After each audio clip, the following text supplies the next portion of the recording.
'Cause I'm yours to keep if you want to. Good?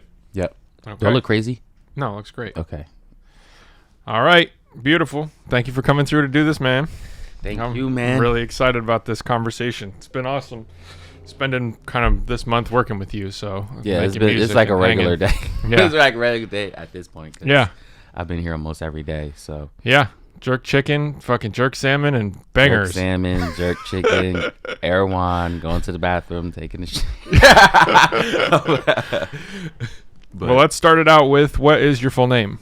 Jay Versace. Yeah? Yeah, that's my. That's your actual name? No, it's not my actual name. I keep You my wanna leave actual it name private private? because I just like, it's like stuff online that I'm like, I have not been able to figure out how to get it off of the internet. Oh, And, like, interesting. people have found my address and Oh, yeah, okay. Well, fuck I'm that. like, yeah. I just like asking that question for the sake of like preserving a person in like a podcast. Yeah. But, I eventually but want to like start using my actual name once I like find out how to. I can help you with some of that stuff. Yeah, please, because I'm like, damn, this is crazy. Like, Yeah, I all know of some my good aunts and uncles, my mother's address is still in there, even though she passed away. Like, her stuff is still, all her like personal information is there when you search my name. I'm like, how do people do this? Yeah. But So where'd Jay Versace come from? where did that bitch ass name come from? Where did that name? I think I was literally like years ago, years in like high school, and I was in science class. I think I just like randomly seen a video of somebody saying something Versace, and I already called myself Jay, so I just put them together and just randomly. Okay. Yeah, it was like random. Cool. Yeah. Yeah. Do I want to change it? Yes. But, you know, every time I hear that Versace at the end, it just sounds like I'm a fake person. Like, I'm not real. Like, I'm a fake off-brand version of something. But, hey. I like it. That sounds like Yeah. a cool ass name to me. Yeah. Especially in music, like produced by Yeah. Jay Versace. Especially when I started with Griselda's. Like, Yeah. oh, shit. Like, Yeah. yeah. So that was fire. But, yeah. Where were you born? I was born in Jersey. Okay. What was it like growing up there? Let me not disrespect Jersey.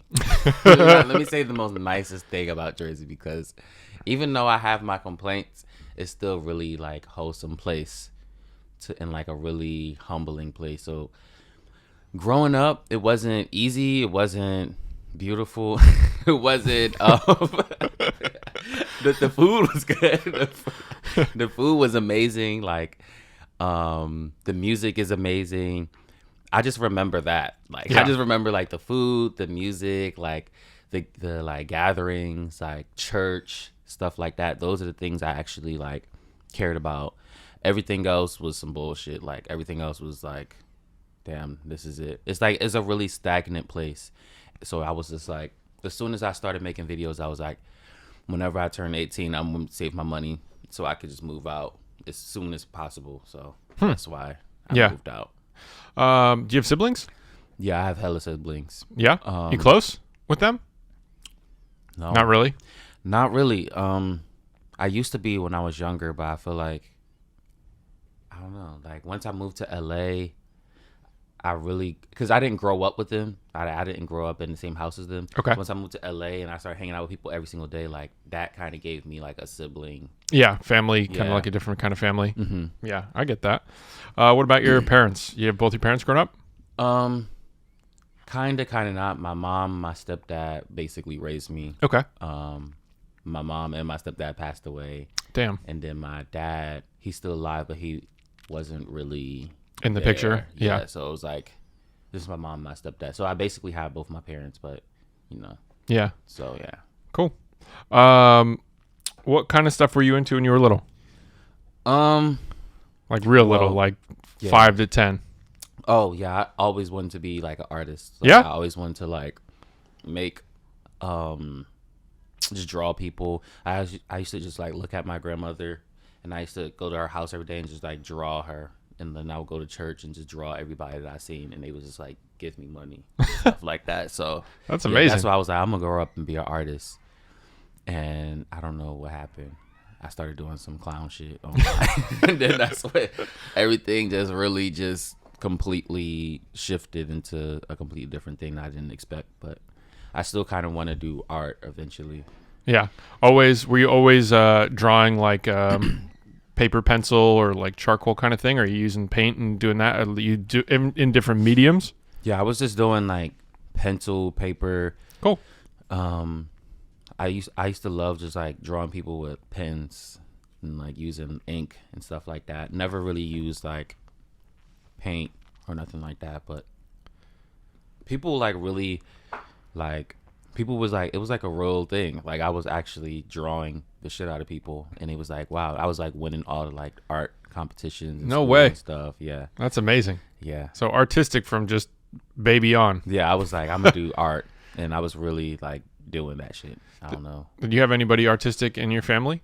My dad, my actual biological dad, he was like really, and also my mom and my grandma, and like, So some people. and my stepdad actually, like everybody was like really good artists. Like my mother used to literally just like, and my grandmother, my grandmother, she was like a professional. Is it calligraphy? I don't know what it's called. For like handwriting? Yeah, like she had like really professional, like she could write professionally, like Huh. like it was text, Cool. like a type. Yeah. So, Holy like, shit. Yeah, she used to be writing people's names, and then like she was like that was her professional thing that she did. And then my mother, she was also like really good at graffiti and stuff like that. Cool. And my dad, he was just a full blown artist, like could draw like anybody. So I was like, that's what I'm gonna do. What about music? Did you have any musical family members? Yeah, everybody. Yeah? Everybody Played? My Or sang? mom, she was in a school. She was in a school like band. She was like a lead singer in a school band. And then my dad, he still makes music, and he's like a rapper. My stepdad was like a DJ. So No way. So yeah, you grew up in it. Yeah, my grandmother was also in a she was also in like a singing group, stuff like that. So yeah, everybody was into music. Cool. And art. That's beautiful. Yeah, it's fire. What kind of stuff did you like in school? Were you a fan of like any particular subjects? Obviously art, I would assume. Yeah. Honestly, when it comes to people telling me what to do, like I'm not really. I like history. Yeah. History. That's the only thing I passed in school. I dropped out of high school. I probably should say that. But yeah, I dropped out of high school, but I really like history, and that's it. And art. But I don't really like people telling me. I'm never good with that. Like Yeah. somebody telling me what to do, because people never do it right. Like Yeah. So Yeah. interesting with that being like a theme with creative people. yeah, So many people are just like, fuck school, fuck it was hell, blah, blah, blah. But music or the arts, we were just like this getaway from all that shit. And yeah. Because it's like really how you say, like, I don't know, no shade to the teachers and stuff, but it's like it's how you say stuff. I'm like, I don't like how you said that to me. Now I'm not going to learn anything. Now I'm like, just go block everything out. And I hate that I like that, but for some reason I've always been like that. So I just dropped out. yeah. Yeah. What was your first job? Posting somebody's business online. Yeah. Posted somebody's business online, and they gave me $40, and I bought some Converses. That was my first job. I never actually had a 9-to-5 job. Okay. Well, actually, my first job was actually the art, like the Yeah. drawing people. and Made money stuff. from that. Yeah, I used to like sell pictures of people for like $20 and stuff. Like, and then at school, I was a school like artist, so we used to wear uniform, and so I used to draw people's names on their uniform, like sweaters and stuff. And people used to like, everybody was wearing my No way. art. Yeah. That's so cool. Do you have any of Yeah. that? No, I wish I did. I used to be drawing like titties and stuff. I used to get it suspended for it. Like, it was fun. That's awesome. Yeah. So how'd things progress for you? Like you started with the posting somebody's business online, and what came after that? Yeah, I just kept doing. I just learned what promo is, and I just kept like. Is that just, like from YouTube or just thinking about shit, conversations with people? Do you have anybody that was like entrepreneurial kind of guiding you or mentors? Yeah, because I had like a little not a stupid manager. Yeah, it was a stupid manager. I had like a little manager that my mom swore up and down he was going to be a good manager for me. So he was like having me do that stuff like, oh, you should just like post promos and do this. And I was doing it. How old were you at this time? I was like probably 13, 14. Holy probably. shit. Yeah. Wow. And I was just like, this, I don't know. At that time, I was thinking about branding and stuff like that. I'm like, this is not good for my brand. And I was like, I need to really like set my brand up. Like, I need to really be on Disney Channel. Yeah. So I was like, really like trying to brand myself as like I was an actor, even though I was like a little kid. Yeah. And like people's like companies like Disney Channel and like Nickelodeon, like I started getting auditions and they started flying me out to LA. No way. Mm-hmm. Amazing. Yeah, so that is when shit started really like money started changing, when I started like I need to brand myself. Yeah. So yeah. Cool. Did any of those gigs come through? No. So it was just like experience going through auditioning and Yeah, I think I could say this now because it was almost 10 years ago, but I felt like I was doing auditions for companies because they was seeing like the flat top that I had and the character that I had, and at that time that was not on TV at all. Like when I had the flat top and I was acting like a crazy ass person, that was not on TV. There was no black kid doing that on TV. So I just started getting a whole bunch of auditions, and was that on like social media or something that attention came from that, or were you making videos? How was like the initial people discovering you doing that? yeah, it was like online on like Vine. Okay. Yeah, I was on Vine and people seen that and it just got really popular. I blew up really fast. And then I was on auditions, but like my mom, when I was doing this audition, my mom was like, no, something not right about that. Something not right. So I was just turning everything down. And then I just like one day looked on TV and I was like, damn, that's me. That's what they did. Like they literally took the character that they thought I was going to do with the hair and everything, and they started making characters like, and that's when people started like really like being like that on TV. So I was just like, damn, that's crazy. Yeah, that's wild. Yeah. So I did a little bit of that for a minute, and then I did some commercials. Like I did some TV stuff, some commercial stuff, but I just kept it private because I felt like it just wasn't on brand. It just like wasn't on brand. But I did that, and then I was like, all right, I'm done. And I cut my hair. And then, yeah. Started fresh? Yeah. What was at that point in time? I mean, so you're probably still 14, 15. Like, what was your vision as like your brand? What were you seeing? I was looking at like all that, and I was looking at In Living Color, and like Keenan and Kel. I was like, we need to bring that back. For sure. I was looking at that. Man, that was an era. That was like the stuff I grew up on. Yeah, I was like, that shit is fire. Like, I want whatever I do to look exactly like that. And anything that didn't look like that, if it looked cheap, I didn't want to do it. If it looked like stupid and cheap, I was like, I'm not doing it. And then I end up growing out of that. But yeah, I've always been like that since I was a kid. Like, just really into visuals and how something looks, like setting stuff up. Like I would be at my church when I was a little kid, and I would be like setting up the altar and like the flowers, making sure everything was like set design almost. Yeah, set design. Like I was like, this doesn't look right. Move those flowers over there. So, and I was a little kid. I was like literally 13 years old doing that. But yeah, that's always been something I like doing. So yeah, amazing. Yeah. So you're doing that, and how long does that whole thing run for? I guess like working on being on Vine and just you're blowing up on there. And does that start to bring like brands that are doing like the typical sponsorship kind of thing? They're reaching out for you, trying to get you to post on their page, and you're just seeing that run as like a business? Yeah, I was doing that for a while, even though I still feel like I was underpaid, but it was whatever. But I was doing that till like 2016 on Vine, and then Vine got terminated. I just love laughing at, I don't know, it's just funny, like, because I don't miss it. People be like, no, but I'm kind of glad it did. Yeah, what's that like you're going through the experience, you're building up like a following, things are clicking in and it's working, and then it's like at some point like there's just like a decision that just like gets cut out of your life? Yeah, I was already cutting it out. Okay. I was already like moved on. I was like, if I'm going to do this, I need to transfer like everything to different platforms. So I was already on YouTube by then, Instagram. I was already transitioned out, and then it got terminated, and I was like, good.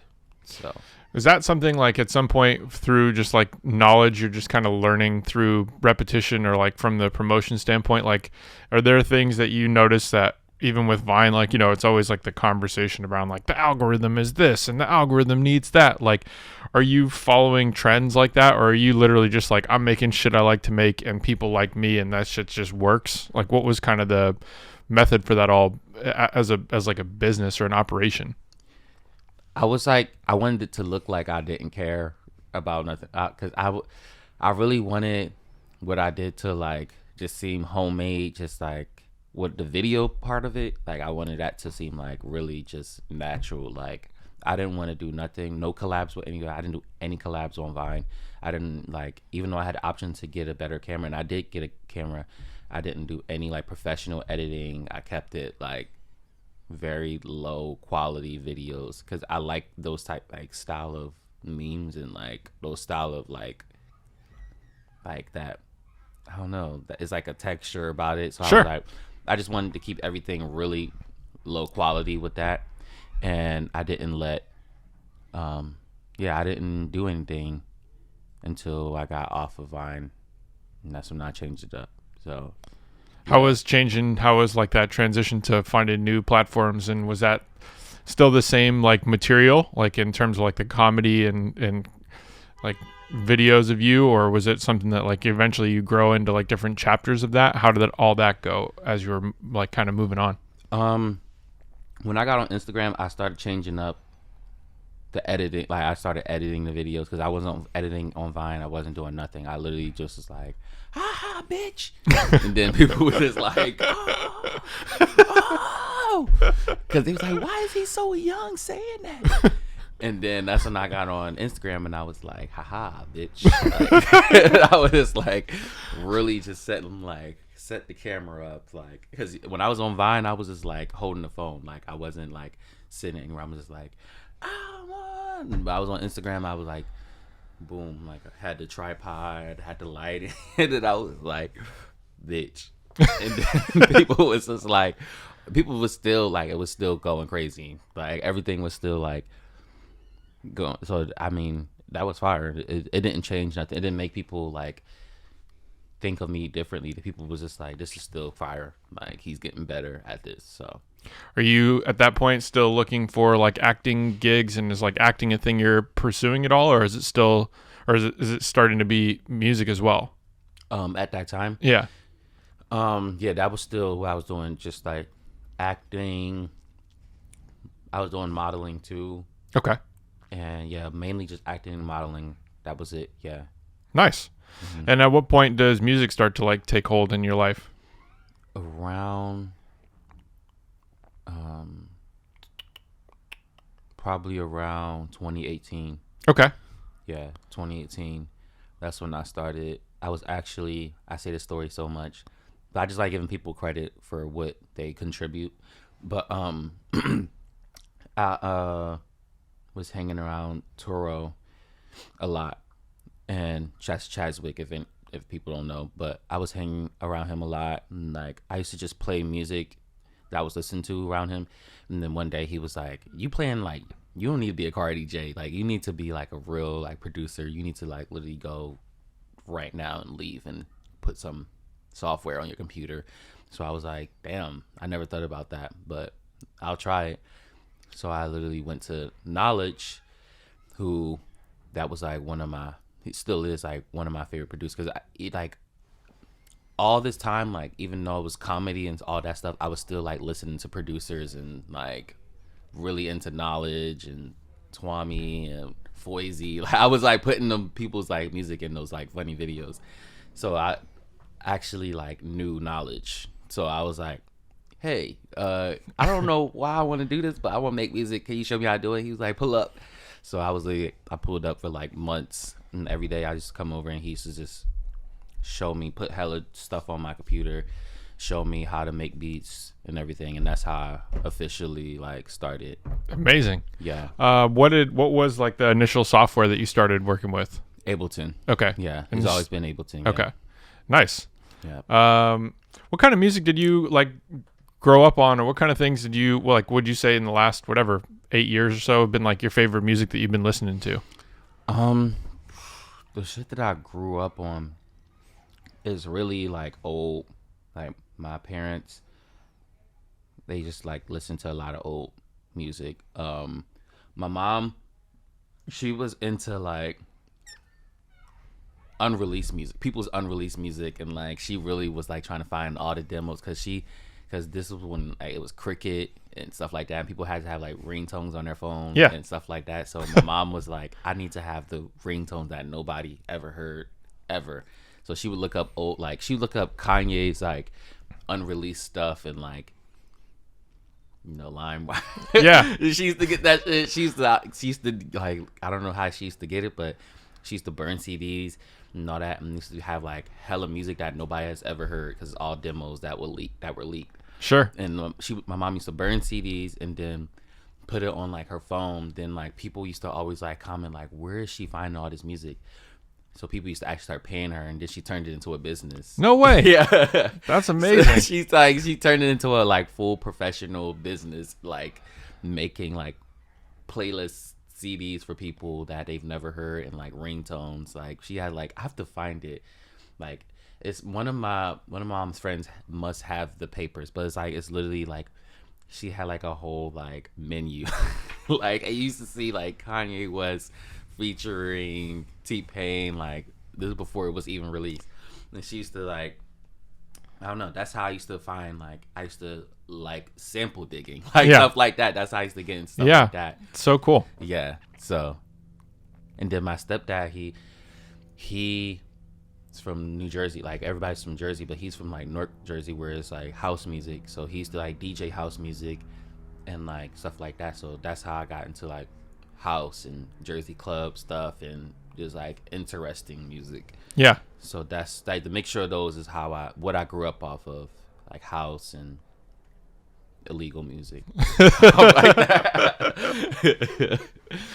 And what did that like when you first started making your own music? Are you sampling? Are you playing stuff? Like what was did you have like similar when you were doing the Vine videos, like a brand or a style or something in mind when you started creating? Like okay, like what do you mean by like? Just like, were you thinking about like, okay, I'm gonna make beats or I'm gonna make full songs, I'm gonna sing as an artist? Like, how was your like initial approach going at music? Oh, I was just like, I'm gonna make some little stupid beats for myself and put them on SoundCloud, and that's it. That's all I was thinking about. I didn't want to produce for anybody. I didn't think about that. So really just like for fun in a way. I was gonna put some stuff on SoundCloud because I hear a lot of terrible beats on SoundCloud. So I'm like, my beats could probably fit in there somewhere.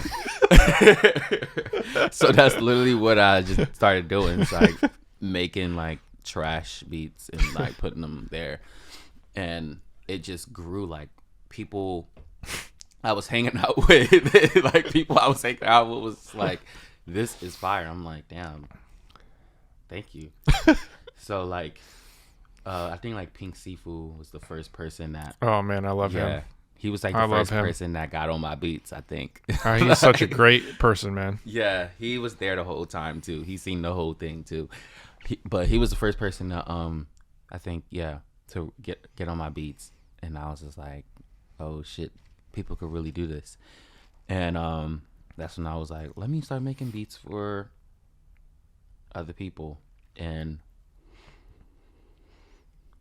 yeah, that's what it turned into. It's so funny that you mentioned him because, like, I think it was last night or 2 nights ago, I was listening to one of the beats that you sent me after the session, and he was like, I was like, oh man, he would fucking just murder this. Yeah, and that's such a crazy coincidence. Yeah, because he inspired a lot of the sample. Like he inspired a lot. Like Knowledge inspired like gospel, by me getting into my gospel bag, and like just because I always love gospel, he inspired me to make it cool and like play with that type of stuff. And then Pink Seafood inspired me just like chopping shit up and like just like making shit sound weird and distorted and stuff like that and sound off. And so yeah, it was a mixture of those two people like together. That's a beautiful Yeah. two people to launch a music career with. Yeah, I'm really blessed because that's not a lot of people like go that direction. Yeah. Or even I don't know anybody else who did what I did who went in that specific direction. So Yeah, I mean, two people I would put in the top like 0.1% of music creators in the world. Yeah. Personally, a huge fan of both of them. yeah, definitely like really amazing, talented people that I still like don't think that anything I make amounts to what they do. So yeah, You and Tay, man, you and Tay are the hardest two people Yeah, on yourselves no, that I have ever talked to about music. no, because I just hear my shit and I'm like, no. If this don't sound like knowledge, not like I'm trying to sound like knowledge, but if it don't hit like how knowledge, like if I'm listening to a knowledge beat, I'm just like, ooh, like it's just a certain swing and it's like you can't turn it off. Yeah. Like if I feel like you could turn mine off, I don't want like if I feel like that shit's too long, like all right, this is getting too long. I'm like, all right, it's not a good beat because the beat's not supposed to sound like you're supposed to want to hear that shit all day. Yeah, 100%. So if I get tired of it, I'm like, this is not a good beat. That's what I've been judging. I mean, I've been judging that off like the executive producing with other people and also making my own stuff is like, how long am I excited about this? Right. Like, does this shit just get boring at any point in time, or how? Like, because it's tough to figure that out, you know. And then the conversation for me starts to go like, well, maybe this thing's really great, but it should also still just be short. Mm-hmm. And then you have the option to continue to like loop it if you enjoy it, you know. But I have such a weird relationship to music from being in the studio my whole life that like I'm used to listening to people loop a beat for 6 hours and write a song to it or something like that, you know? So I feel like it's so hard for me to have like that perspective because, you know, I grew up like listening to demos that I was recording with people, you know? So it's like, I didn't listen to like final product albums that were, you know, phenomenal. Like I just fell into this like avalanche of studio sessions and it just became like, I mean, with phenomenal fucking people. So I'm super lucky. Yeah. But it was always raw, you know? The demos, I feel like the demos are better. Me too. That's why I like it so much. I feel so spoiled to have like thousands of songs from like this generation, like most of my favorite of this generation's music. That's why I want my shit to sound like. I want my shit to sound like demos. Like, you know, somebody who has like crazy songs that sound like demos, Dwelle. You listen to Dwelle? Yeah, for sure. I feel like that's what I want my stuff to sound like. A lot of his music just sound like he was just in a room like, and then somebody just played the like, and then he just put that shit out. Like that shit is fire. Also Tyler's stuff. A lot of Tyler's music sounds like it's just a demo, and it's like it sounds very just. It's just like raw, creative. Do too much processing. It was just like, here you go. Yeah, that's what I want my shit to sound like, but. I'll be overthinking it. I'm really working on the overthinking part. So. Yeah, I mean, you're just so good. It's like fucking crazy, man. Thank like you, watching man. you work in these sessions the last like, I don't know, 2 weeks or something like that has just been like fucking baffling for me. You got such a cool, like the way you talk about this, like set up, like set design. I'm watching you do the same thing with designing the sound, like the sounds of the music within the song that you're making. Yeah. And it's very interesting with your choices. Yeah. Like I love that. Like Thank I you. love watching you take like a Wurlitzer and freak it out, or the piano, and just like all these different ways. Like I don't know how you got that or the fucking upright piano to sound like a grand piano, but that shit was so beautiful, you know? Thank you. Yeah. I just like making stuff, like decorating it. Yeah. It's fire just to like, I don't know. That's fire just to be able to, like, that's the one thing I'm like, I love music. Like it's the fact that we have billions of sounds and we can just keep putting shit on top of shit on top of shit and we can never stop. Like I just think that's just like that's like my favorite part about music. It's like I can literally keep putting shit, fucking shit up, like distorting it, make it sound like a completely different thing, and just keep adding so much shit, and it's so much content to like, I don't know. It's endless. That's why it's literally an endless universe. You could be like a hoarder on a beat. Like you just like you could literally just I'm like, taking everything with me. Yeah, you could just literally like collect everything and just like put it in one room. It's fire. Yeah. So you're starting out with making beats that I'm sure are probably fucking bangers, putting them on SoundCloud. And how do things progress for you? Are you setting like goals for yourself? Like, oh, I need to make X amount per week, per day, per month to try to like actually see this through? And at what point do you kind of have like a breakthrough? I'm assuming like, as far as I know, it was like West Side was maybe like the first one.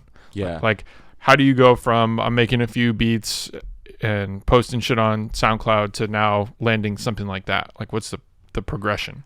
I was working with Pink Seafood a lot, like, and Liv, L-I-V. Yeah. It's, Oh my God, it's man. crazy that we gotta say the name like that, but I call her Olivia. Yeah. But I was working with them a lot, and that's when people was like, like people. That's when people was like, oh, because they was like really singing and rapping on my beat. She is a fucking genius. Yeah, like a yeah. full-on genius. Like watching her create, she is so far in the future. She's so fucking cool, man. Yeah, she's demonic. She's Luciferic. she's demonic as fuck. Like, because she literally like knows it, and she's like, nobody's gonna make anything I ever do how I make it, and that's really inspiring to me, because like when I see her, like, she's also kind of like that too, where she puts a whole bunch of sounds together and like even plays with her voice as like an instrument. Yeah, and that shit is fire, because it's like an art thing. Like when I see her create, it's like I'm looking at somebody like literally do like an arts and crafts experiment. Totally. It's literally, and she makes it look so fire when she's even creating the music. Then when it comes out, it just sounds crazy. So like that, I was working with her a lot and stuff like that. Her and Pink Seafood, and they started just started dropping stuff. So people started realizing, oh, like this guy is making stuff that people could really work with. So when I went to West Side Gun, he heard some of the stuff, and he was just immediately like, as an artist that he is, he likes to curate stuff. He was like, that's the type of stuff I like. I like when people are just coming into the scene and don't know. Like, he likes to work with stuff like that. So he was like down to do that. Amazing. Mm-hmm. How was that? Were you sending him stuff? Were you in the studio together? What was like the process of creating that music? I DM'd him, and I was like, I think we could make something fire. And then that's when he was like, all right, well, send me some beats. And I was just sending him terrible beats. And I was just like sending him like, I regret any beat I sent anybody those years. Like, I was sending him like just terrible. Only thing I really feel confident in whenever I make a beat is like, if I do some gospel shit, I know that shit fire, because I grew up in church. Like, I grew up around churchy. I grew up around my grandmother. Like, I know what's a good gospel song, because I think that's something. I didn't grow up like watching live shows, like R&B shows. I just grew up in the church. Like, yeah. And in the church, when somebody like, when they start going off and everybody's like, hey, like, that's when I know I'm like, this is the moment right here. Like, I know like a good gospel moment. So when I was like chopping up gospel samples, I always know when the moment like, is this is going to be so good. Somebody's going to use this. Yeah. Like, because I already know, like, just knowing gospel. So literally, I sent him some gospel stuff, and they used every gospel song that I sent them. Like, so that's amazing. Yeah. So everything else, I was like, I don't know. And they stayed right there. I mean, there's a lot to learn, especially when you're getting started and like finding your way with like sounds and samples. I mean, we're super fucking lucky to have access to the material and like the sharing that happens now, you know, like producers being able to send sounds and drums and samples and things, and you dig a little bit and you find somebody who's just a gold mine on like Splice or one of these other platforms, and it's like, you know, we're in like the most insane like land of abundance when it comes to that stuff. That's why I literally feel like we're literally like, it's like, I feel so blessed. Like, I just feel so blessed that I just like, it's all these sounds that I could use. Yeah. Like, it's so much shit. Like, Splice, I don't give a fuck what nobody say. I love Splice. Me too, man. Me too. All my instrumental albums this year have come from a Splice core. Bruh, that's what I'm saying. It's how you use it. I know people be like, oh, Splice. All my friends be like, don't use that shit. Don't use Splice. But I'm like, it's how you use it. Like, and I feel like that's the same thing with the Bible. I compare it to the Bible. It's like, it's not what they saying in the Bible is like how you it's How you apply it in your own way. yeah, like they not telling you to walk on water, like they telling you to like maybe drink some water. And then maybe if you drink some water, you can learn how to like, I don't know, like maybe it's just like, I think the Bible, and we shouldn't start talking about this, but I think the Bible is like more of like a tool, like representation of like principles, like Totally. I feel that way about religion as a whole. All religions to that me. you should Like, connect in your actual life. Like, oh, like you should use those little like the lessons that they had in 100%. your life. I feel like that's what's placing. Like literally, it's like you shouldn't take everybody's sounds and put it together and say that it's yours. Like if you use like a texture of something, or if you create your own sound, then add something on there like from Splice. Is like people don't even realize that you use a Splice thing. Like you use something to Splice. That's, I feel like, how people should use it, and that's why that's what I do when I use that shit. That shit will be fire when I use it. But yeah, you were playing those strings that sounded like a full-on fucking Disney like hall orchestra, and I'm just like, dude, what are those? Yeah. It's like Splice. I was and like, even then, what? like, and then and I've been doing that as like a temporary thing, like just like even I'll make some stuff, put like some maybe strings or whatever horns from Splice on there. Then I'll call my friend up and I'm like, "Do you hear that? Do that." And then there's like literally I don't even need to use that shit. It's just like a template that you can 100%. use. So I'm just like, how are people not creating the craziest shit right now? Like, why do we still have the type of music that we have out I know, it's amazing when we have like all these tools to make insane shit? Yeah. So And everybody's just trying to make shit that sounds the same. yeah, It's so crazy. it's fucking crazy. Shit that they heard people do before is like, oh, that sounds like this person, so I'm going to do it. I'm just like, that's wild. Yeah. Can't relate, but yeah. I mean, I kind of can relate because knowledge, but Yeah. yeah. But I mean, I'm not trying to sound like knowledge. I don't feel like I sound like knowledge. Yeah. I do take some of his qualities because we both from Jersey, but that's just about it. But I think that's the best way to do it as an artist, though. You know, you get inspiration and then you use that and interpret that in your own way. Yeah. So you get that, the first West Side song, and then how do things progress going from there? Griselda just kept hitting me up for like different stuff, and then just different rappers kept hitting me up like, but these are like my friends. Like these are people that was hitting me up was my friends, like Concept Jackson, Fly Anakin, like those type of rappers was all hitting me up, like Mavi, Navy Blue, like but these people I hang out with normally, like go over their house, like, so it was very organic, and I was just making beats for all of them. And then that just started going. It just started going crazy, and eventually got into like the bigger people like Solana and Tyler and stuff like that. That's when they started calling to the studio like, "What are you over there doing?" So that's when that's how that started. Nice. So, yeah. What was it? I mean, the process of working with Tyler and all the way from getting a Grammy nomination, winning a Grammy, like how's that feeling? Walk me through that. Tyler is a real ass nigga. I'll say that first. Like Tyler, before I was even making music, Tyler always like popped up randomly. Like he'll call me into his he had like an office, and he'll call me there, and then we'll just be like talking about creative stuff that we like TV shows, because that's when I was like really doing acting and stuff like that. So we would just like talk about movies and shows that we like fucked with, shit that we hated, like, and he was just for some reason interested in my opinions, and I was like, damn, this guy's fire. I don't know why, but he's fire. But he always just checked on me, whatever I was doing, whatever career path I was going in. He always was like, are you good over there? And I'm like, yeah. And when I started music, same thing. Literally, he was like, I think I sent him a song that I was like, I made this beat with you in mind. And then, but it wasn't for him, but I made it inspired by him. And he was like, damn, this is fire. And then we started talking about music. And then he was just like, it's like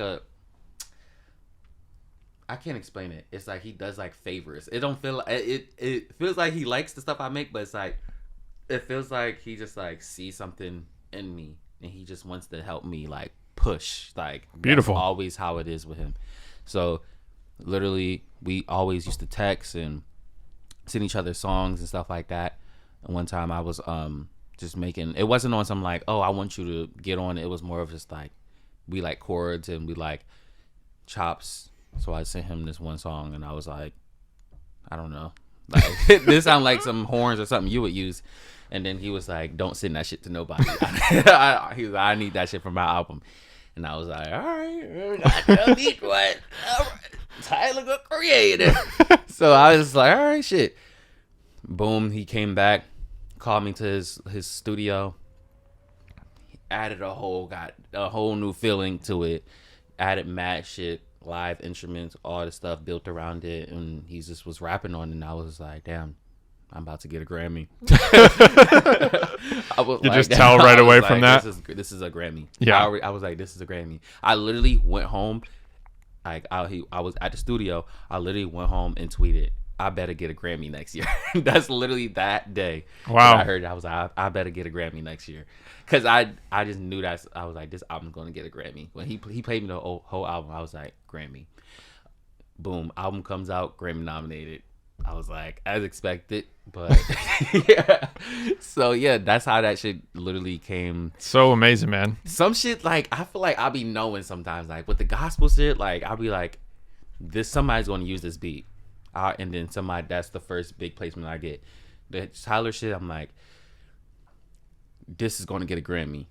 Literally got a Grammy. The whole album got a Grammy. Even with Solanas, the song I did, X-Pac, I literally made that for, I was thinking, because me and Solana, when we be hanging out and like driving around, sometimes we listen to like hip hop, like Cameron type music, like, or not even Cameron type music, but like shit niggas listen to in Jersey. That's what we listen to. Like it's sample, but it's hip hop, but it's ghetto as fuck, and it's not Griselda exactly, but it's like that type of vibe. The early 2000s kind of version. That's what we be like. That's the type of shit that we be listening to, and not realize that we both like that shit, and like we share that similarity. So I went.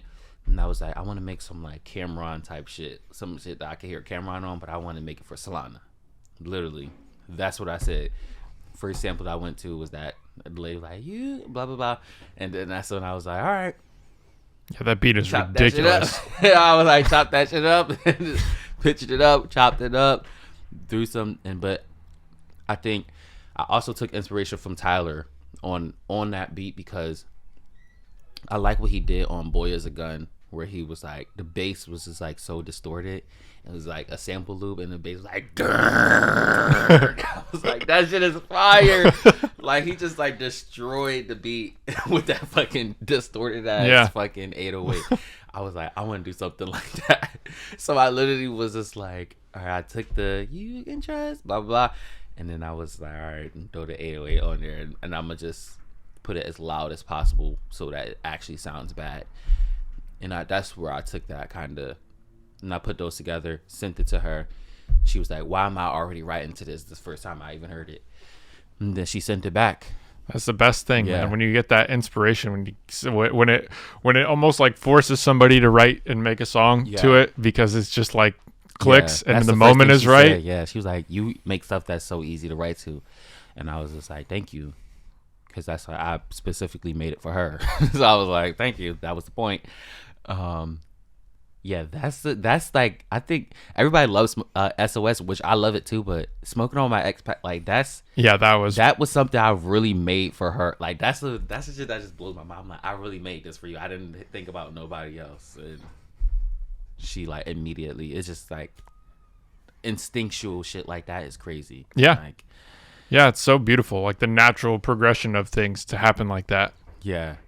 Is this our salmon? Let me check real quick. Unless somebody's trying to get out of here and I don't know. Oh yeah, they said they're here.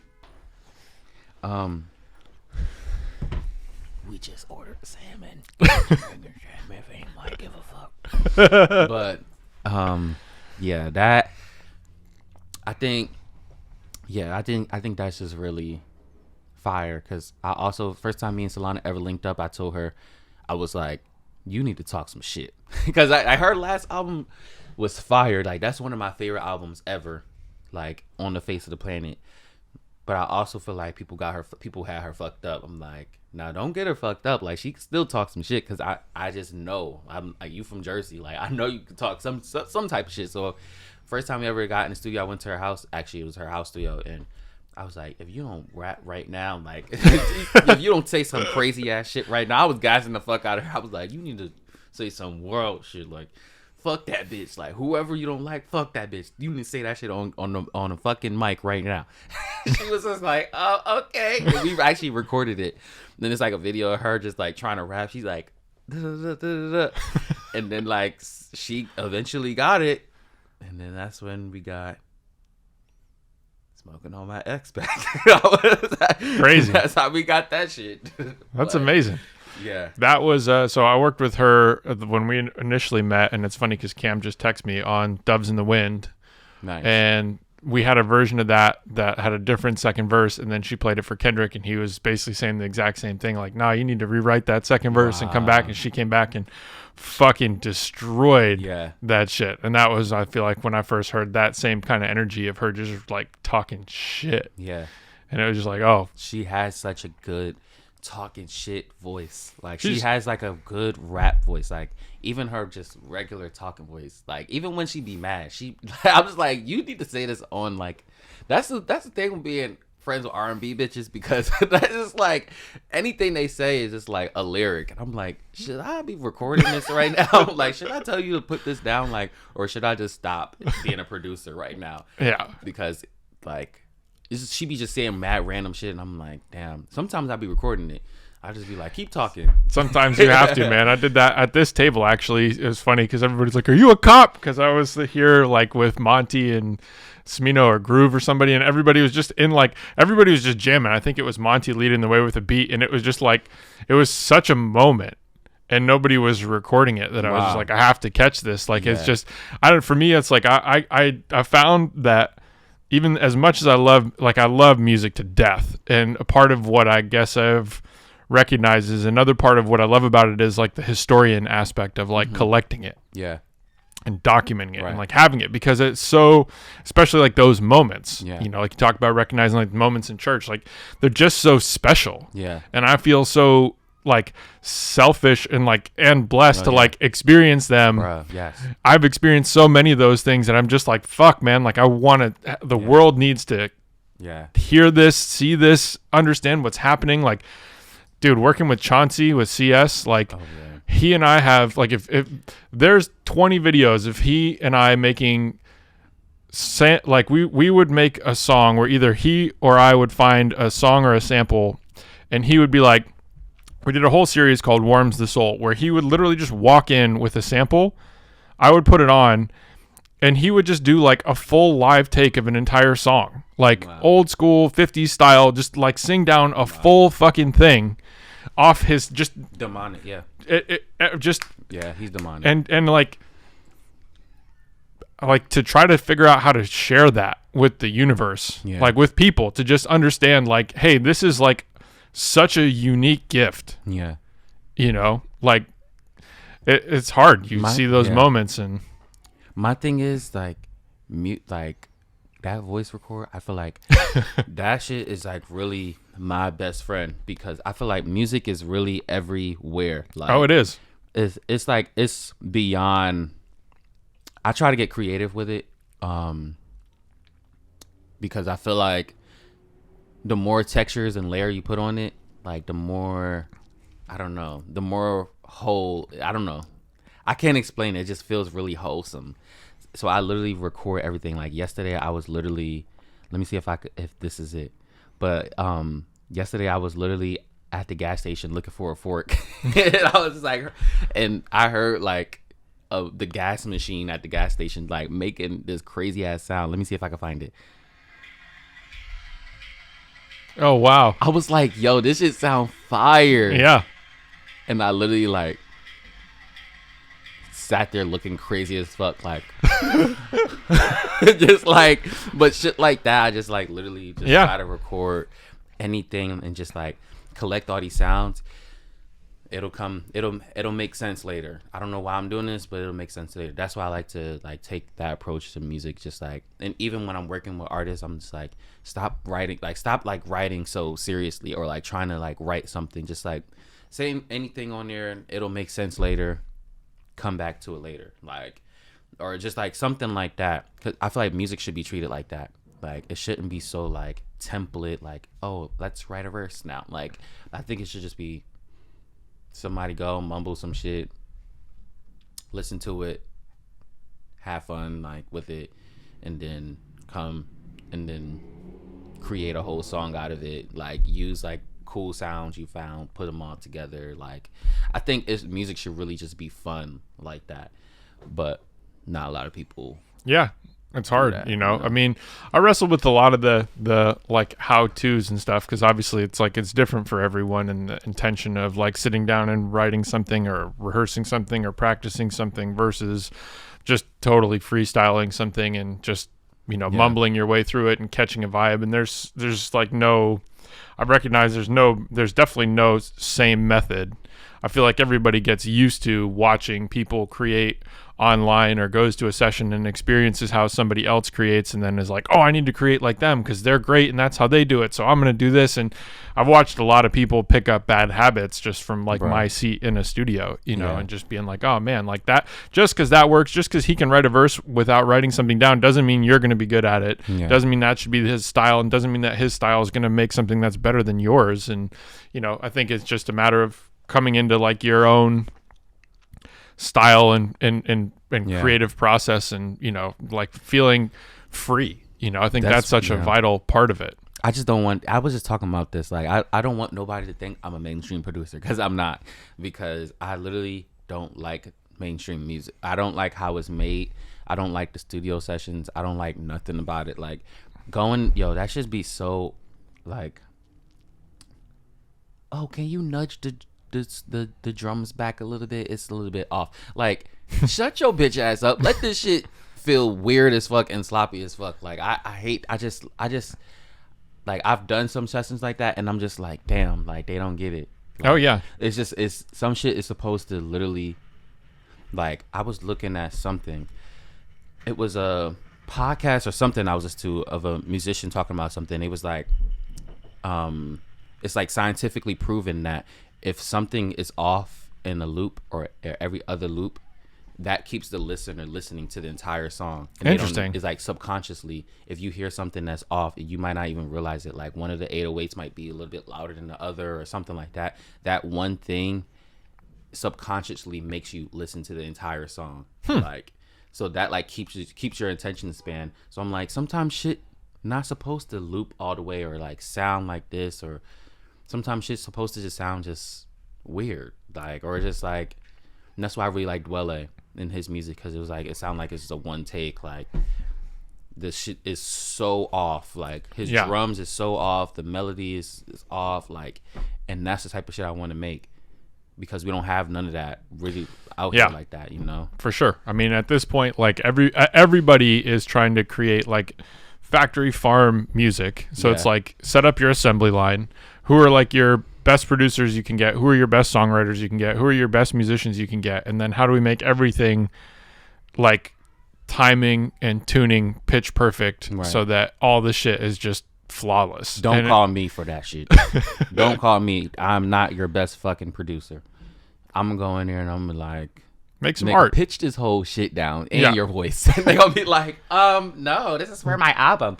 I don't give a fuck. Pitch your whole fucking voice right now. And actually, that's why I fuck with Solana. Like, it's not because she's just like a mainstream ass person. Like, she's really a fire creator. Like, yeah, she is. We literally have a song where it's like, she takes her pitch from like her regular voice to like, it goes hella squeaky and then it goes hella deep, and throughout the whole song her voice is just changing. Like, oh, I'm like, you really let niggas just like distort this whole beat, because you don't, like, she just doesn't give a fuck. She's like, let's just make some shit. Like, and I'm like, damn, I wish everybody was like this. Like, people want to sound like goddamn Beyonce. Nothing wrong with Beyonce, but everybody can't sound like Beyonce. It's like some people got to sound like crazy. Yeah. Like some shit got to sound just like weird as fuck. Like you're on a fucking psychedelic trip. Yeah. Like I just like shit like that. Like Conan Moccasin.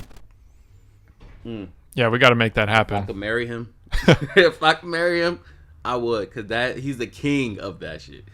He's the king of just like fucking with his voice, fucking with the sound, making shit bend and Yeah. all of that. Yeah, he is amazing. That's a collaboration we're going to have to figure out how to set up. He tweeted me. I'm never gonna forget it, but he tweeted me. On that note, I asked you this question the other day, and I know it's already going to be him, but are there people that you are really wanting to work with right now? If you just had like everybody's in your phone, you can just call them and be like, yo, let's create. Oh shit, Derek's outside. I'll grab him. Okay. We'll be right back. Niggas is here. But yeah, no, who would that be? Who are there multiple people? If I know Conan's definitely first call. Conan, boom. That's I would love to work with him. I would need to get some niggas in here to help me with that. But him, I know it's gonna sound weird because I'm like cool with them, but Tay Beast, that's like, bruh, that's God. Like for me, like as a producer, that is like the best producer I know, like ever. Like that. He's like I can't pick a best at this point because I've just seen too many different ranging phenomenal people. He like I would say there's just multiple people tied for number one. Yeah. Like he is for sure tied for number one with Monty for me. Like watching Monty, I watched Monty make this one beat and talk about layers and like hoarding sounds. He probably had 70 fucking tracks and it was so fucking cool watching him go from like literally zero to complete Goddamn beat. Walt Disney. Yeah, it's crazy. Dude, the most inspiring. And then the other person that I've spent years working with was Cam Obi. Oh yeah, and that guy's crazy. Yeah, he is. So between like the three of them, and there's a long list of people that are close still and with those guys, but the three of them, I've been so spoiled to create with and watch create. And that Tay Beast, man. Yeah, Tay is on another level with him, man. Like, I'm like, I have this thing with him. Like, I'm gonna text that man. I don't care how annoying I am. I don't care how much I might be annoying, cause like I'll be just texting him like, oh, Tay would like this, Tay would like, or I think Tay should listen to this, or I want to just know what his opinion is. Like that, literally, he's number one for me as like producers. Like he has a little bit of everybody that I fuck with in one, like the Knowledge, the Pink Seafood. Like he has all of that in one person. And like if I was to make a perfect beat, it would sound like something that he does. So I just have to give him his credit with anything I do, because I'm probably make something that sound like something he would make. So I'm just gonna say that right now. But that's like he's also like, whether he wants to be or not, that's like a mentor to me. So but yeah, him, DJ Dahi, I another even phenomenal. Though I'm still cool with him, like that's another one. It's them two. Yeah. Them two. Like those are my favorite like producers. Like DJ Dahi, the way he just like distorts shit, and the way he just like makes weird little squeaky sounds, and the drums just be like, the sound designers, like, man. Everybody's sound those designing. drums? Like, that's like those two people are the people I, even though I'm cool with them, I've just been wanting to work with. Everybody else is low key just like people up and coming that I just been like, damn, like we can make some heat. Like I'm gonna say this nigga name right now, Jordan Ward. That nigga's so fire. Gonna have to check him out. Yeah, that nigga is like, he has like a really raspy but really childish voice, and it's so fire. He sounds like a little kid, but he's also like a grown ass man because he has a raspy voice. I'm like, that's a crazy contrast. Yeah, it's like his voice is so insane, and I'm like, I need to work with him. Everybody I've been working work with is like, as an artist, is up and coming people that are on the like radar, but not really like people still finding out about. So yeah, all the OGs, fuck all them right now. They already did it. Yeah, Like, I think that's beautiful. Yeah. You know, trying to help. I mean, that's like my place is like I've always tried to be like a gateway for new artists, and that's been such a cool place to be. You know, like finding new artists and then artists who are friends of those artists, and you just see these like beautiful trees of talented people. Yeah. And they're so young at it, you know. Yeah. But you just like for me, I love that stage because you're not really thinking about having success in the way that you are when you've experienced some success and you want more, or you want to change your sound or do a certain thing. Like you just have this total raw freedom to just be like, and also doing I this. think that's something that we should start thinking about, like as producers. That's a good question, because it's like when we say who do you want to work with, and then we say like even though I do want to work with Jay-Z and like Kanye and all of them, like, but like it would be fire for us to start looking at people who nobody has heard of to say who we want to work with, because like that's a sound that we haven't heard before. Like, but if I was to work with Kanye right now, it would be a fire ass song, but it would be something that it would be expected. Like it would be a song that was expected, because you know the type of songs I make and the type of songs he make, and it'll just sound like a classic Kanye song. sure. But it would be fire if like more people started like looking towards people who aren't as big right now that still have really crazy textures in their voice, and be like, I want to work with that person. Yeah, I think that we could create something that we've never heard before. for sure. Like That's like the guy I just met from Toronto that I played you his music with the super deep low voice? voice. Anane, that shit man. was crazy. He that like I literally heard that and I was just like, man, I would love to engineer for your entire career. Like I'm so inspired by how you sound. Like this is just, I know this is going to be a fun ride, you know, like it's just going to be an awesome journey when it goes. I felt that way when I first heard Giveon too. I heard Seven played me some of those demos, and I was like, I didn't follow up, but I was really like, man, can I mix one of these songs for you guys just to show you what it would sound like and blah, blah, blah. And then next thing I know, it's just like, damn, that's crazy. Do you ever feel like you ever want like a, now I'm interviewing you. Do you ever feel like you want like your own artist? Like, do you ever, or am I being stingy? Like, do you ever feel like you want like your own person where it's like they only work with you?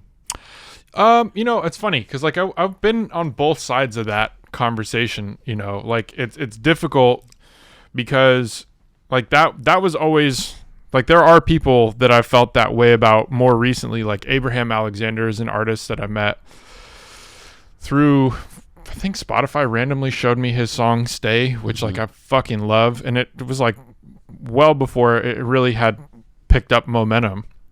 And I just reached out to him online and I was just like, dude, I'm so inspired by this song. Like if you ever come to LA, I'd love to work with you. And then I met him and we just had like the best kind of like first conversation, first session. Like he's got the best energy. He's just like such a sweet person. He's such a good songwriter and he's got the best fucking voice. So like all those qualities to me are like, yes, I would want to spend every day or however many days a week working with you to really do something over the course of a career. And now where I'm at in my career, I do look at that. I think it's like maybe a few people, like maybe like 3 to 5 people is more my goal, because I need variety, you know, to some degree, like female singer, male singer, maybe rapper, you know, like kind of have that variety. But I'm definitely interested in helping shape the sound of somebody's career, at least for like a leg, you know, like, we did 3 albums at True Studios. Nick did all the engineering, mixing, mastering, blah, blah, blah. And like Abraham, Anane, like for sure, like I'm super like, you know, hopeful that I could make that happen. I mean, fortunately for Cam and I, like we have that relationship where hopefully I'll engineer all of his stuff. You know, there are certain people like Tay and I have locked in for our projects, you know, because I know some guys like Schoolboy and everybody else already has their kind of set teams, but at least for Tay and I's music, like I get to do all that, you know. So there are certain people that have given me that like ability to exercise that. And you know, like right now, like there's probably a few people that I'm blanking on, but yeah, I think I would, you know, like in 2014 14-ish maybe, like when I started working with Chance. I felt like, no pun intended, but there was a chance I could be his engineer, like we hit it off really well. We liked each other a lot. Like, it's just, it's always been like such a magical thing here at the studio, like the different people who could come through the door on any given day, that it's very difficult for me to look at leaving that for working with one person, and when you bank on one person, you're really banking on like, is this person going to maintain their career, or are they going to eventually hit a wall at some point? And then I've gone down this road with this person and they no longer want to make music, or they, and so you have so many different factors that you have to consider with that, and that's also why I'm developing myself as an artist and as a producer. Is like, I will always have that energy to just do it for the rest of my life, but I started with Tommy Genesis. One of the first live shows I ever did, I engineered for her at the Pornhub Awards. Oh, fire. And did her live set. And it was fire. And it was my first experience of, I want to do a porn. it was my first experience of doing live sound at a large scale venue, and like actually mixing during the live performance. Like, I was actually taking like her delay, her reverb, and like the beat in her, and like actually manipulating, like as things were going, like at the end of her song, I created like a ton of feedback on like the delay and the reverb so that the energy was just building, and then just like dropped it out. And it's just like, you don't have a lot of people who are trying to give you an artistic experience from a mixing perspective at a live show. They're trying to just monitor like, oh, are you distorting anywhere? Oh, is there enough of this or enough of that? But it's different when you're taking like a real mixing approach to like, I'm live in this with you guys as another member of the band, trying to help accentuate just slightly, but enough to make the difference of, now we have different dynamics happening. I love shit like that. I love teamwork. Like, if you're fire, I'm committed to you. Like, if I feel comfortable around you, even like coming here, like I feel like I made some of my favorite stuff all year here. You've been on a fucking tear. I've made my favorite stuff, so I'm just like, am I going to make a stupid little beat today, or am I going to make a Truth Studio beat?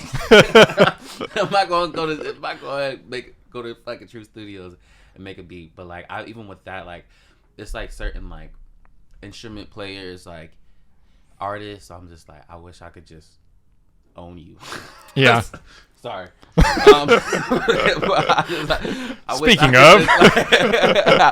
wish I could just like literally like I'm really trying to just find my, like, I'm still trying to discover my sound and like find people who also like resonate with that and just like do everything with that person. So like, I definitely feel like that. And with artists, like, I kind of feel like that. I feel like I want to make, like, all right, for Jordan, I want to make like one fire ass album from Jordan, and I just want to leave. I'm like, leave me alone. And then I just want people to be like, yo, that album, when people just like, I just want everybody to be like, damn, that Jordan album was crazy. Yeah. That's how I want it to be. Like 100%. I use them as an example, but I want that to be with several people. Like, just let me do one of your albums. Yeah, there's an artist that actually comes back to mind also that I will say, for me, has been my favorite living artist. Damn. Yeah, his name is Sid Sriram. He's an Indian artist. He's like, I can't put it into words, honestly. He's like, he draws to me so many different layers of inspiration from so many of my favorite bands historically, and the way he sings, like his tone, his style, his words, his writing, like, it's so fucking powerful. Damn. And he has an album. We were working on some songs for that album, and I was like, man, please, like, I want to co-executive produce this with you. And he had another producer at the time, like, the three of us, let's finish this out. I listened to the whole album, sent like a ridiculous list of notes and ideas and things, and then he's like, oh man, like, Justin called me from Bon Iver and they want me to come to Wisconsin and work on an album. And I was like, fuck, like, damn, I'm going to lose this because like they're going to hear it. And but at the same time, him and that band being one of my favorite other music creators in the world, it was like, damn, this naturally, like, the marriage of you two is going to create music that is going to be so phenomenal that, like, I can only be excited about this, you know. But that, for me, that's how I feel. Like, if I work on that album with him if it does come around. And we did a show here like 2 months ago, and he was like, yo, I went there, I made an album with those guys, but my first album that I was playing you is still there how I left it. We could still work on it. So I'm literally like, if this becomes one of the few things I do in my life where I'm like, I contributed to this with these guys and we made this album, like I feel like it's like a world changing caliber piece of music. Like he is phenomenal. Phenomenal. Damn. I need to. So that's, I want to feel that way about a project or a person, Yeah. And how I am too. another person who's just like the sweetest, fucking nicest guy, and just so ridiculously talented. Yeah, it's way different. It's nice when y'all create, but it's way different when y'all become friends. Like it's totally. Like, now I don't have to like. It's like I don't know. It's like you don't have to really think about much. You just literally create. Like, and you just friends, so it's like it's fun and it's like funny because like I don't know, it's sometimes the studio can be pressure, especially when it's like bigger artists. It's like I don't know, you have to deliver something. There's like, a lot of expenses, a lot of things going on. Like I'm like, but when you just friends, that's why I've literally only made stuff with my friends. Like I've only all the stuff that I've ever put out is only with my friends. So people swear that they can just like hit me up and like, let me get some beats. Let's go to the studio, and that's how I work. That's not how I work, actually. Like, I've only made stuff with people. I'm like, oh, let's like go to the fucking a cafe real quick, and then we end up going to the studio. Like, just natural, That's what I'm saying. I don't think I'm meant to be a mainstream producer because I can't deal with people. I can't deal with that. Like, it's too much. Like, well, whether you want to be or not, you're doing it in your own way. It's a lot, though. You got like the #1 album out right now or something, right? I'm pretty sure she's like got to be top of everything with this new one, and you're the opening. That's a beautiful place to be too. First song you're kicking off. What's probably going to be regarded as one of the best albums in modern time. Bruh, I can't believe I can leave. Right? Like.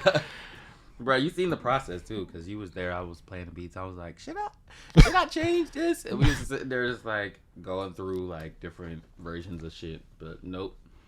Yeah, that's beautiful that it's just like that. Yeah, I'm grateful, but me and her are like actual friends spiritually. Yeah, like, I could tell you guys like have a whole different level of like we literally pray together, eat together, like sleep together. Like, not sleep together, but like, but like stay together. But like, we like I'll sleep over our house.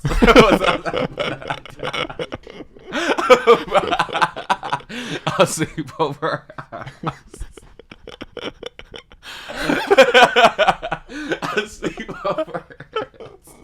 Please don't get that misconstrued. But yeah, but like that's like it's like more fire. And that's why I've been promoting the fuck out of that. I'm just like sharing everything that anybody sends because I genuinely love her as a person. Yeah. And if I actually love the fuck out of you, any business that you do, anything that you need, like whatever the fuck you need me to show up for or do, like I'm gonna do, and I'm gonna support the fuck out of you until the wheels fall off. Because that's how I really love to treat my friends and my family. And that's the type of shit that I want to do for my career. I don't want to make shit with people. I'm just like, I don't really know shit about you, or I don't really like know your vibe like that. And I don't know. So yeah, that's why I'm just been like going hard on this. I'm like, everybody need to stream that shit. Because she's a good person. And I've seen the process, and I'm like, she deserves it, So yeah. I love that. Same with Tyler too. Like Tyler's an amazing human, whereas like he just like puts seeds into like different people and different things where he don't ask for nothing back. He just like, let me just help, let me be there. Even when my mom passed away, like he just was like, how can I help? Even Solana too, like she helped, all of them help with like a lot of the stuff. Like a lot of them sent me money and like help with the funeral and stuff like that. It's like stuff like that you don't have to do, but like when you actually make genuine relationships and friendships with people, it's like it's not just music, it's like real life, like it's beyond that shit. So yeah, that's really important. I feel like all that manifests the best possible just life you can have, you know, like the lifestyle of it, the creative process, the friendship, the like accountability and like dependability and the way people show up for you in like the worst parts of your life is a huge indicator for how, you know, how much that relationship can really mean. Yeah. Cause it's really not like people are terrible at networking. I don't even like the word networking or the concept of networking. Me either. It's always been my Achilles heel.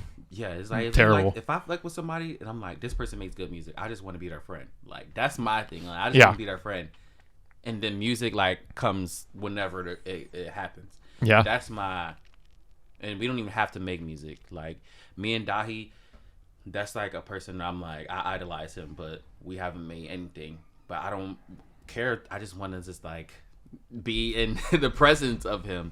But like when that comes, it'll be so organic because it never was pushed. Even with me and Solana, like we didn't push that, like, or Tyler, you know. Yeah. So, yeah.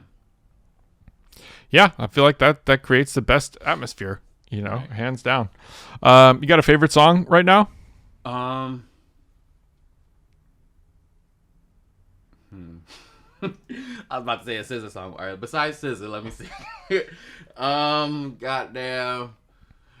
His favorite song, I'm gonna just that Jordan Ward song, Jordan Ward and Nascent, straightforward. Like that's been my favorite song. This Nascent too, man. He's up there as phenomenal fucking producer in person. He's amazing. I just did a session with him yesterday. Oh, nice. Like, yeah, he's so fire. Just like yeah, he is. The computer in his lap, he just making just like crazy shit. Yeah. So yeah, that song he has with Jordan Ward is my favorite song this year. Also. That Tamika song by C.S. Armstrong. Yeah, man. Tamika! Yeah, that shit is so fire. His voice is like cracking. It's like the drums sound live as fuck and just everything just sounds so organic. He just lays it all out.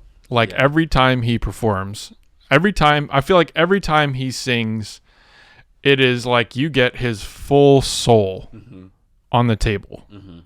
It's not like, oh, I'm trying to be cool, or I'm trying to do this stylistically, or I'm worried about if my voice cracks, or I'm worried. It's literally just, it's like, it just fucking flows through him. These are not humans. Like, there's people I'm just like, when I see them create, I'm talking a little bit, but I'm not trying to talk that much. I'm just trying to sit there and like, how did this nigga just do that? I went to his studio at his house, and I just seen him just like distort the fuck out of guitars and shit, and then just start singing on it. And I'm like, all right. Shit, I'm gonna take that when I go home and try that shit myself. I was like, damn. And I just like literally learned from him. Like C.S. Armstrong, he's literally like a demon. Yeah. So. Yeah, he's a special cat. Felix is another one of those guys too. I was working on I was trying to during COVID do a like solo piano album with Felix, and we would just be talking, and like he'd be smoking some weed, we'd be talking, and like. I didn't realize, but the whole time he was like formulating ideas in his head. And then he would just play these like 4-minute beautiful pieces of music on piano. And I would just be like, what the fuck? That's another like, one of my parents. We're just having a conversation talking and like in your mind, all that just happened. Yeah. And then it's just like, cool, let's go. He's another one. He's crazy with chords. Oh yeah. He's crazy with his actual music has probably been some of my more inspiring music I've heard in a long time. Also, Cam is like they both have the same. That's how I met Felix. So Cam was in Chicago. So Cam was in LA, and he and I were working together 5 days a week for I don't know how long, like 6 months or something like that. Like literally 5 days a week. And he went back to Chicago, and he's like, man, you got to meet this guy, Felix. I have to introduce you to him. He is the best piano player I've ever heard. Plays like the most phenomenal stuff. His production's crazy. His music is crazy. Then we finally met, and I was just like, oh my God, this is fucking insane. Like, I cannot believe how good you are.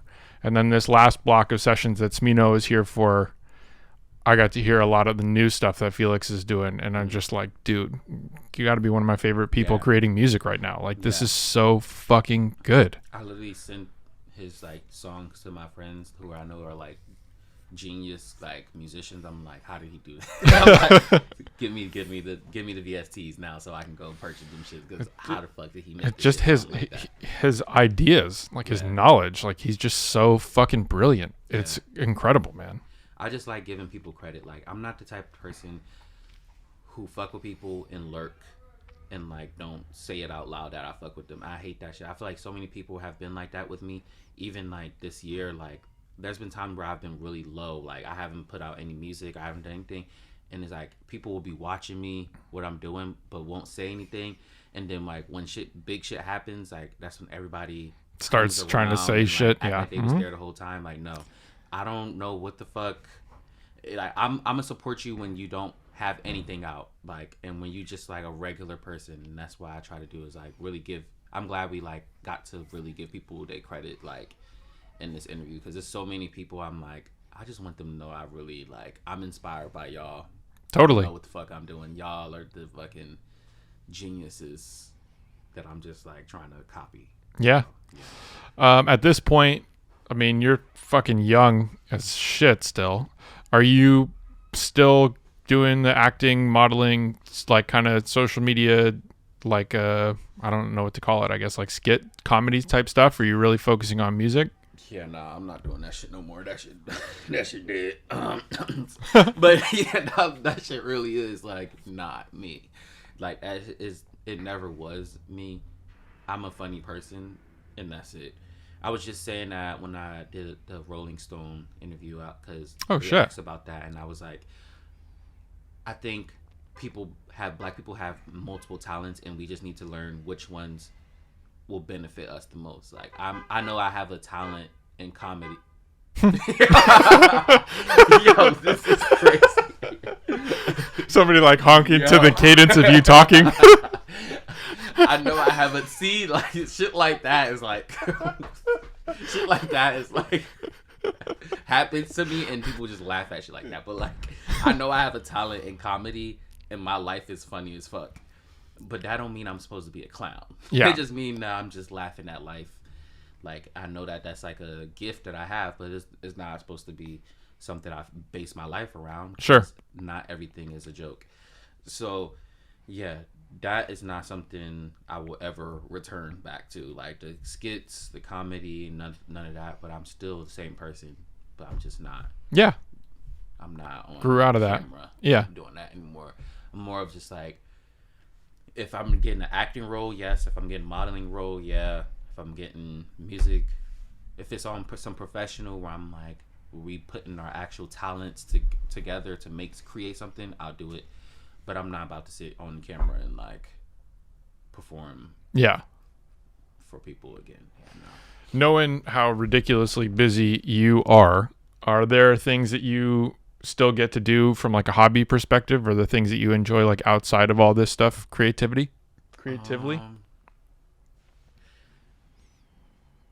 Well, I try to, like, before my studio sessions, I try to like go to it's like rivers and parks around me. So I almost every day I try to like, that's like a hobby for me. Like that's like something where I feel like it's a goal every day that I try to accomplish, that I feel like it's productive. I don't know. Yeah. But like I go to a lot of rivers, a lot of like hikes, mountains, parks. Nice. Almost every day. Beautiful. So yeah, that's like, besides music, that's something I'm like really invested into for some reason. It keeps me sane. So you've been in LA for, I don't know, I guess maybe like 5 or 6 years. Is that somewhere you see yourself continuing to live? No. If I could stay in Pasadena and have like a fire ass mansion there, that would be nice as fuck. I would love to do that, but I know it's probably not going to happen. I would like. We're gonna will it from some record label or some publishing company right now to just drop a $6 million bag in Jay's lap. Let Jay just make some music with all the people he wants to make. Let's get this $6 million. Yo, that would literally.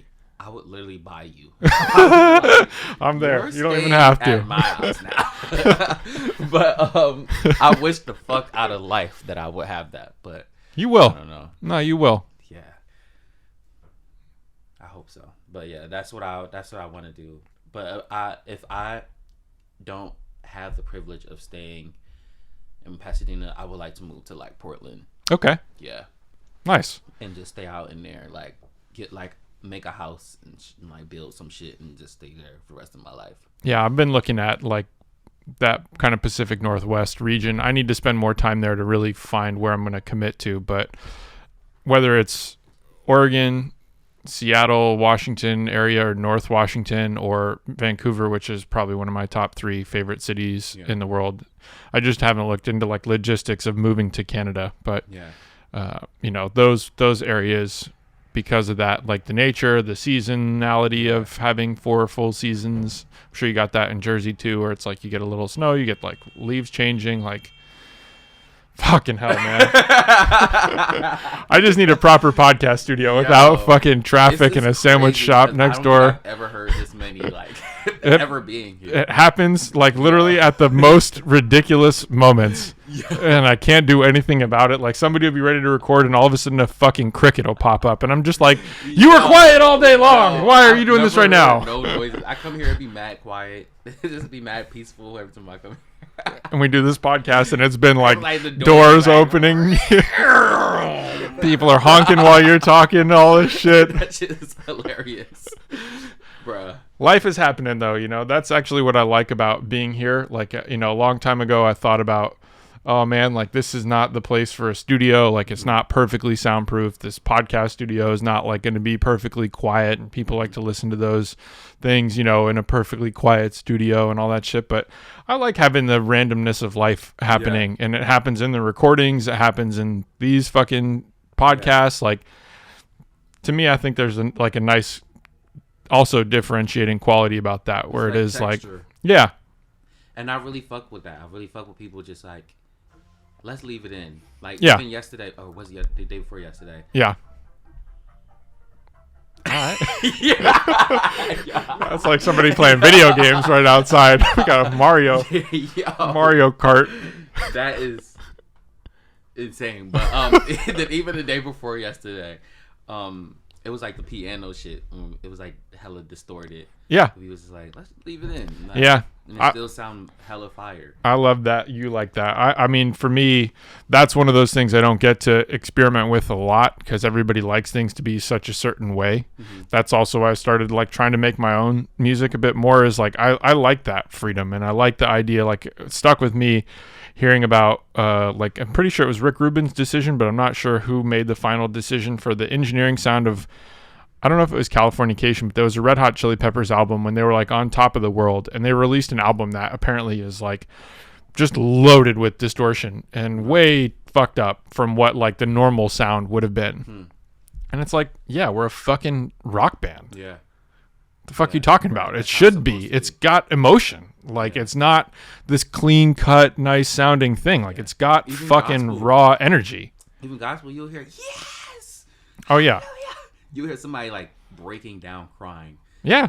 During the song, and I'm like, feeling, you know, like the fact that they even wanted to leave that in is just like that just shows that like that's, I don't know. And then we like when that shit gets older and like we sing those parts. Yeah. Like we actually like a lot of those Kirk Franklin songs. Like sometimes they be hitting wrong notes and sometimes they funny parts and we sing that shit to the bottom of our fucking soul. So it's like that shit is fire. That's why I like leaving shit in. To like make shit sound weird and distorted. Conan is a god at that. Yeah. Yeah. Yeah. He'll be just moaning in the background and I'll just be like, I'm a moan with him. You just been a moan. But yeah. Nice. Beautiful. I feel like we covered a lot. This was awesome. I don't know if there's anything that comes to mind that we left out that you want to try to put down, but